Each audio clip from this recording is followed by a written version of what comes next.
که د انفینکس سمارټ 10 پلس د اغستو اراده یې وکړې نو د دې هر سره چې دی هغه سره شیر کوم چې په دې کې ریم څومره دی، په دې کې سټوریج څومره دی، د دې کیمره چې دا څومره ده، هغه هر سره یې سره شیر کوم. ځکه اکثر ځینې کسان سیټ واخلي بیا پې وروسته چې دی خفه پي.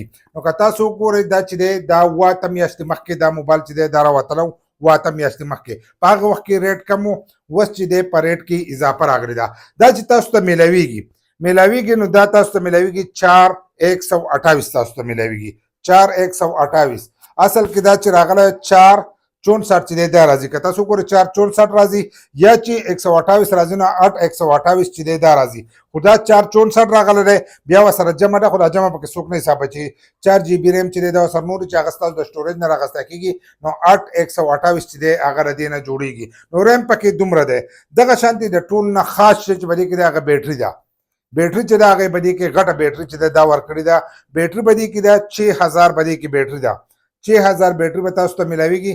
ځکه موبایل چې نن سبا یې نو اکثر چې ته موبایل نارمل استعمالوي هم ځینې کسانو له چې دی 2 ورځې یوه نیمه ورځ چې دی دا کار کوي نو په دې کې چې دی 6000 بیټري ده. په ځینو کې 5000 وي، په دې کې چې دا 6000 راغلی ده. په ځینو کې اوس د دې نه سیوا هم راغلی دي، خو په دې ریټ باندې چې دی نو په دې کې 6000 بیټري راغلی ده او 18 واټ چې دی په دې کې چارج لګېدلی دی. 18 واټ چې دی دا به تاسو ته چارج په دې کې میلاویږي. بل چې په دې کې به تاسو ته میلاویږي دغه شانتې دا نټورک دغه چې دی نو هغه به تاسو ته 4.5 جی چې دی دا به تاسو ته میلاویږي. 5G چې دی دا هم په دې کې نه ده، ځکه نن سبا د 5G دور دی نو کیدای شي چې 5G به لږ وخت کې لنډ شي. نو که دا تاسو اخلئ نو تاسو له 5G چې دی هغه تاسو ته په دې کې نه میلاویږي. اوس چې تاسو کوشش کوئ د دې نه مخکې موږ تاسو ته هم ویلي چې کوشش کوئ چې 5G والا والئ، ځکه چې بیا به تاسو ته 5G که د کال نیم دپاره استعمالوئ جو صحیح ده. که د کال نیم نه تاسو سیوا سیټ استعمالوئ نو تاسو له پکار دی چې تاسو 5G والئ، ځکه په پاکستان کې راغلی ده که څه کال له نه شي نو کال له به تاسو ته 5G چې دا به میلاویږي. خو اصل کې په دې موبایل کې د ټول نه غټ دغه دا هم دی چې د دې موبایل کته چې دي دا هم ښکلي دي.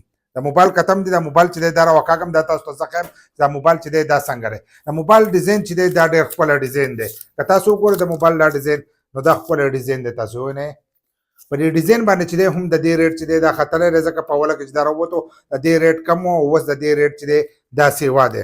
نو ډیزاین چې دی دا هم د دې ډېر ښکلی دی. یوه کیمره تاسو ته په دې کې میلاویږي چې هغه 8 میګا پکسل ده. 8 میګا پکسل د یوه کیمره ده تاسو ته. دې خوا چې دی تاسو ته مخامخ کیمره چې دا هغه هم تاسو ته 8 میګا پکسل کیمره چې دا هغه تاسو ته مخې ته چې دی هم میلاویږي او شاته کیمره چې دا تاسو ته هم 8 میګا پکسل میلاویږي. دغه شانتې لاندې دی یو سپیکر پکې لګېدلی، یو پکې باندې په دې ریټ کې چې دی تاسو ته 2 سپیکر چې دي دا تاسو ته هم میلاویږي، یو لاندې دی یو باندې.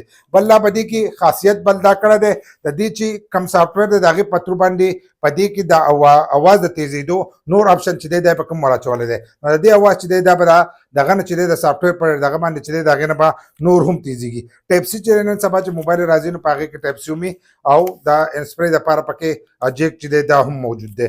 نور په دې کې دومره دغه نشته. میموري کارډ چې دی هغه هم په دې کې راځي. بل لا که ستا سره په جیب کې پروت وي نو ښه هم ښکارېږي. ډیزاین چې دی دا ډېر ښکلی ډیزاین دی د دې موبایل. په دې ډیزاین باندې دی دغه شم دی. بل لا که باران کې ته ګرځې او څاڅکي به دې باندې لګي، د باران څاڅکي به دې باندې لګي نو هم دې له حرارت چې دی هغه به دې نه پرېوځي. ځکه که باران پې ولګي نن سبا چې سیټونه راځي نو په زیاتر موبایلو کې دغه دی که باران په تاسو باندې لګي دا نارمل څاڅکي هغه څه مسله نه کوي. خو ته اوس په اوبو کې ورمنډې هغه تاسو له آیفون دا کم غټ سیټونه چې دي دا تاسو له هم منډه نه دي پکار. ځکه که تاسو دغه کوئ په دې کې اوبه چې دی هغه تلی په کوم شي نو کوشش کوئ چې په اوبو کې نه او نور نارمل که تاسو استعمالوئ د باران څاڅکي ساتل له پکار دي. خو کاس ستاسو نه ولګي نو باران څاڅکي چې دي دا دې ته هم نه ځي. بل لا په دې کې دا سیسټم د که یو ځای کې ستاسو سره سیګنل کار نه کوي، د سیم سیګنل ستاسو سره کار نه کوي، د سیم سیګنل نه راځي هلته کې وای فای چې دی دا نه راځي. نو د 500 میټره پورې چې دی تاسو هم د خپل ملګري سره په یو کولاو ځای کې چې دی په هغې کې رابطه چې دی هغه تاسو کولی شئ. نو هغه آپشن چې دی دا په دې کې موجود دی، په دې غټو موبایلو کې په دې کې موجود دی. اوس په دې وړو وړو کې چې دی په دې کې هم را ایستلی دی د واکي ټاکي په شانتې هغه سیسټم چې دی هغه یې هم په دې کې چې دی دا ورکړی دی. نو دغه به کوم ورکړی دی ریټ چې دی ریټ دا چې کله نوی نوی راووتلو ریټ د دې نو د دې ریټ چې دی دا تقریبا چې 26-27 هزار روپۍ و. اوس چې دی د دې ریټو 30-31 د 32 پورې چې دی د دې ریټ چې دی دا به تاسو ته میلاویږي. نو که کم کسان شوقیان نو به دې اخیستی شي، ځکه چې کیمره د هغه وړوکې دی پکې، خو نه بیا هم کار کوي. د شپې چې دا فرنٹ کیمره ښه ښکلي برابر کار کوي. بیک کیمره چې ده هغې کې لږه مسله راځي. ویډیو چې ده هغه هم ښکلې جوړوي خو په رڼا کې جوړوي چې خپله رڼا وي. بل لا چې په دې کې دننه سیسټم داسې لګولی دی نن سبا په دې موبایلو کې خپل سیسټم دی چې کیمرې هلته کې دغه خو کم وي که نه میګا پکسل یې کم وي خو کله چې ته تصویر وکاږې د دې مشینرۍ ته لاړ شي نو هلته کې دی خپل تصویر چې دی برابروي. نو دغه خاصیت چې دی دا په دې کوم دی دغه کم دی ریم کم دی خو چې ته پرې تصویر وکاږې نو د دننه چې دی هغه چې کله راوځي نو هغه ډېر ښکلی برابر چې دی دا کار کوي. او د ای آی سیسټم چې دی دا پکې هم موجود دی. نو که اراده یې وکړئ نو دا به تاسو ته نن سبا میلاویږي د 30 نه والا د 32,000 په دې منځ کې د هر علاقې بیا جدا جدا ریټ وي. ځینې کسان پکې 1500 ګټي ځینې پکې 1000 ګټي. 31,000 روپۍ چې دی موږ ته میلاو شوی تاسو راسره خپل ریټ چې دی دا لازم شیر کړئ چې نن سبا را تاسو ته په کم ریټ کې میلاو شوی دی. په اوله کې خو ما تاسو ته ووایي چې دا په 26-27,000 روپیو کې چې دی دا په هغې کې راوتلی اوس ریټ چې دی دا سیوا شو ځکه مانګې سیوا ډیزاین چې دی دا ښکلی دی. هر سړی کوشش کوي چې دا سیټ واخلو نو تاسو راسره خپل ریټ چې دی هغه هم شیر کړئ.